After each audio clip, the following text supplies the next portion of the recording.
સમાચાર હવે જામનગરથી મળી રહ્યા છે। મહાનગરપાલિકાના વોર્ડ નંબર 6 ની ડિફેન્સ કોલોનીમાં કીચડના ખાડાઓએ રહેવાસીઓને ત્રાહિમામ કરી દીધા છે। કોંગ્રેસે અનોખા વિરોધથી તંત્રને આંચકો આપ્યો છે।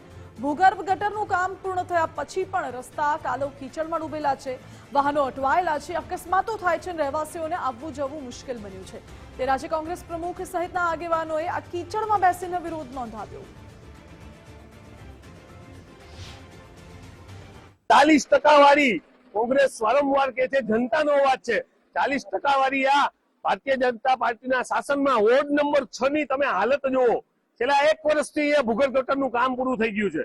આ ભૂગર્ભ ગટરના કામમાં ક્યાંક ને ક્યાંક ભાજપના ધારાસભ્ય પણ સામેલ છે, પણ આ લોકો જે તમે જોવો છો આખો એરિયો છે બાલાજી પાર્ક એક અને એરફોર્સ ગેટ થી લઈને વાયુસેના સુધીનો રોડ ખોદીને મૂકી દીધો। ભૂગર્ભ ગટરનું તમામ કામ પૂરું થઈ ગયું છે, છતાં પણ આ લોકો કાન આડા હાથ કરી અને પ્રજાને કેમ મુશ્કેલી પડે એ હાલતમાં છોડીને જતા રહે છે।